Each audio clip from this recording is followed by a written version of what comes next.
Hi everybody, this is Lisa Naveau, and I'm here with Mark Ward.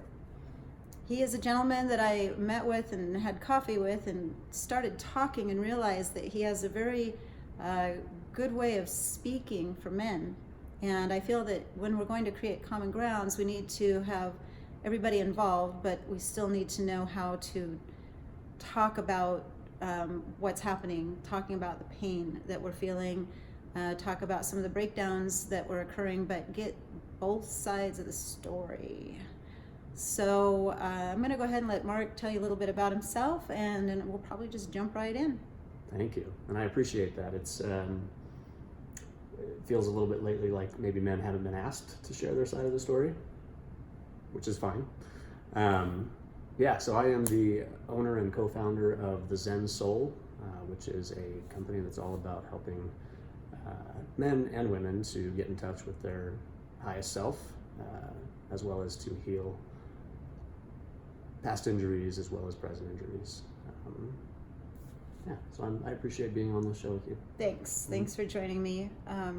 So I guess the first question that I thought would be appropriate would be, hey Mark, so how has the collateral damage impacted the men in this movement of the women starting to push back against what's very obvious, what we call the toxic masculinity, because we know that it exists. Sure. There is some of this stuff that's been going on that has been going on forever. We know it has.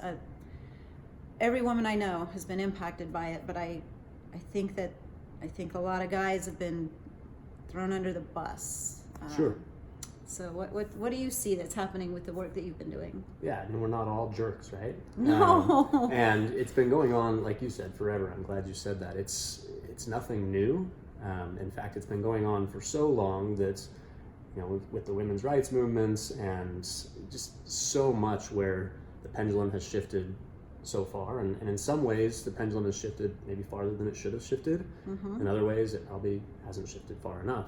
Mm-hmm. So with the Me Too movement, there's definitely been some, I've been a little bit, I've been glad to see these things coming out.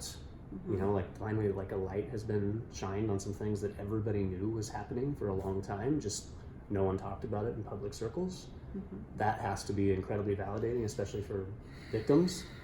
It is. And thank you for letting the word victim be used as what it is instead of something like, say, a bad buzzword. Sure. Because I think that that's been the biggest problem that the women have run into is victim shaming. And it suddenly, all of the energy gets turned back on the woman or the man for speaking up for themselves or standing up for themselves. Suddenly it's, oh, you've got victim mentality. And it's like, no, I have been hurt and I need to bring justice and light to the situation. Yeah. And I need to heal, Yeah, one of the things that's been a little bit sad is not seeing any balance, not any balance, but not seeing enough balance in it. There are a lot of men who were sexually abused, raped, lots of terrible things, and we're not seeing a lot of that in the news as well. It feels like there's just a little bit too much emphasis, maybe not too much, it depends on what circles you're running in, but just quite a bit of emphasis on, hey, these poor women, right? It's really these poor people, right? The poor victims who have suffered from this. I have a thought. Yeah. We have a common ground moment here. Okay, what if instead of thinking that it's all the women and so now it's a women's thing, what if it was somehow the women that popped this conversation open so that all human beings now start to have room to talk about these things that have been happening for so long? What if the women used it as a platform as not just for women, but as a voice for all that are suffering from these types of experiences, whether it's repression, suppression, depression, the sexual rape, anything that has to do with the keeping you down and the violence. The woman's voice might have come up loud, but by crushing our men, we are becoming in a way at times that reversal, the oppressor, the suppressor, and so now the men are like, but wait a minute, can we talk about it? Because actually this kind of happened to me too. I'd really love to be able to Me Too it. And not by putting it on me because I'm the guy and I need to bring it back to me, but actually honoring the experience of that particular vein of life that's been happening, you know? And frankly, I mean, for decades now, there's been a movement for women to speak up, right? And finally, like, this is one area where it's really becoming public to speak up in.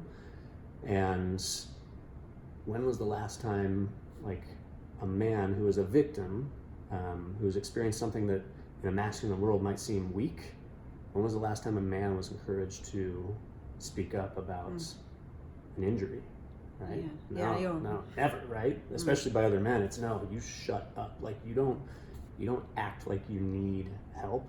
A friend of mine jokingly put on Facebook the other day, if you've ever asked a woman for a hug, just, we can't be friends, right? Like, joking, it was funny in context, and at the same time, like, that's real also.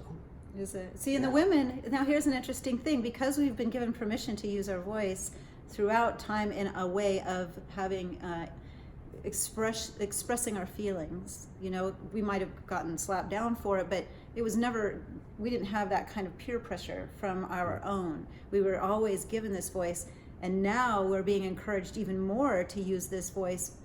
Maybe this is the gift that the woman is bringing to the world, instead of the thing that we are always just this enraged energy. And I don't want to say always, because that's probably not fair, but we don't have that.